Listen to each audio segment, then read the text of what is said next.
Hello, this is 6 Minute English from BBC Learn English. I'm Neil. And I'm Gina. Let me tell you a story, Gina. Are you ready? Yes.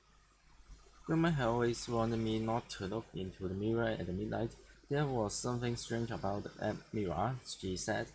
How curious to believe silly stories. Later that night, I heard a noise. I woke up, dark and alone. A clock around midnight at floorboards were cracking as I walked towards the mirror. I looked into my face reflecting in the glass when suddenly my eyes blinked. Oh, stop, Neil. You are scaring me. Oh, sorry, Georgina. Okay, let's try another story. Once upon a time, there was a beautiful serving girl who lived with her weak stepmother and two jealous stepsisters. Oh, that's better, Neil. And I know this story. Cinderella, more romantic and much nice girl. As you can see from Georgina's reaction, telling stories is a powerful way to connect and communicate with people, and the topic of this program. Stories help us make sense of the world, which is why we have been telling them to each other for millennia, and why some of the earliest sport tales stories the parents had told to told and passed on to their children over many years are still being told today. According to the author Sandra Newman, the other academics, there are seven classic plotlines which are constantly being recycled into new stories. They include race to rich plots like Cinderella, Defense the monster plots like Dracula. and other plots such as comedies, adventures, and tragedies. So my first question is this: which of the following well-known folktales is defeating the monster story? Is it A. Beowulf, B. Beauty and the Beast, or C. Golden Rock and the Three Bears? Well, they all have beasts, bears, or wolves in the title, so I will guess B, Beauty and the Beast. Okay, Gina, well, we will come back to that later. It's interesting to ask how we can explain the lasting appeal of this classic plot. Someone who might know is anthropologist and writer Professor Jimmy Tennant. Yes, he is talking to BBC World Service the right factor. See if you can spot his answer. Often the reasons why we feel so motivated to pass on stories is because the stories to tap into certain uni- tap into certain universal universal humans, uh, fantasies, and fears that will often transcend the circumstances of particular concerns of particular times and tastes.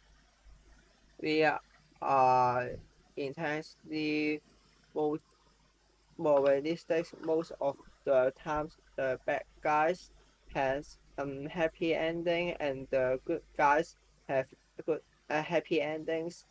We know that in the real world it does not actually work like that. So there's an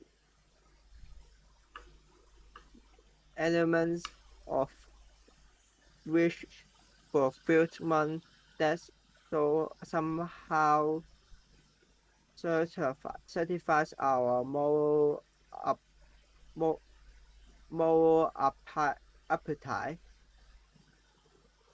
Stories from very different cultures often have plots with similar fantasy, fantasy and fears. These human emotions are universal, meaning they exist everywhere and relate to everyone in the world. Classic stories work because they tap into space's human emotions. They understand the experience and what it means to be human. Unlike in the real world, stories can reinforce our sense of morality. Evil stepmothers get punished, Cinderella marries her princess, and everyone lives happily ever after. In this way, they create wish fulfillment, the achievement of what we really want and desire. We have so much of plot and Leo, but that still does not explain how stories have the power to catch and hold our attention. Let's hear from novel Sandra Newman author of How Not to Write a Novel, a handbook of over 200 common mistakes.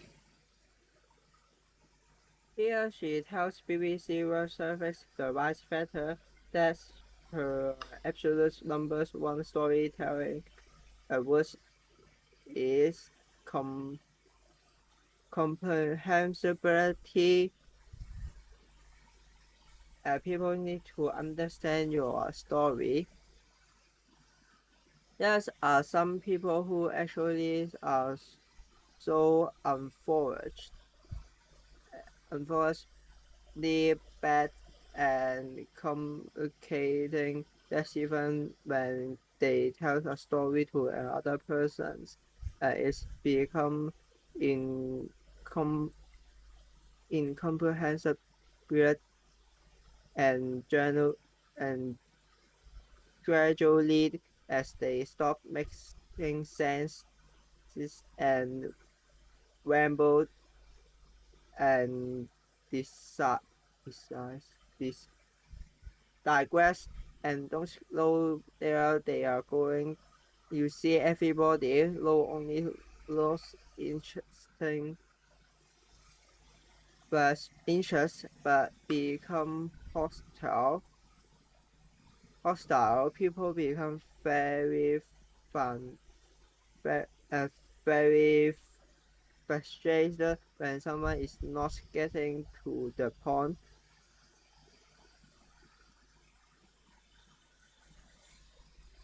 According to Sandra, the biggest mistake is incomprehensibility or not understanding the plot because the storyteller is rambling, talking in a confused way, going off the subject or not making sense. When listeners give a story their time and attention, they want to storytellers to tell us to get to the point, start talking about the most important and relevant information. But to cut a long story short, Georgina, it's time to return to the quiz question. Remember, I asked you which famous folktale had a defeating the monster plot. What did you I say? said, I said the answer was B, Beauty and the Beast. What was I right? Your answer was Oh, to get to the point, Leo.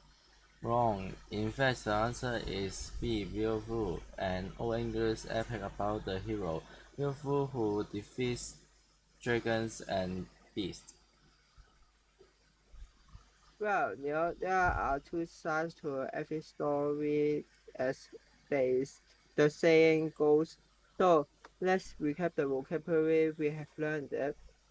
Starting with folk tales, popu- popular, popular stories that have been told and passed down over generation. Many folktales contain universal ideas, ideas which exist everywhere in every age and culture. Stories tap on these ideas, meaning they understand, connect to, and express them. Wish fulfillment means the achievement or with of realization of things you really want and deserve. A good storyteller will never ramble talk in a confused way, often going off the subject or not making much sense. And instead we'll get to the point, starting talking about what's the most important and relevant. That's all we have time for, but remember to join us again soon for the inside story on trending English topic and vocabulary here at 6 Minute English. Bye for now. Bye.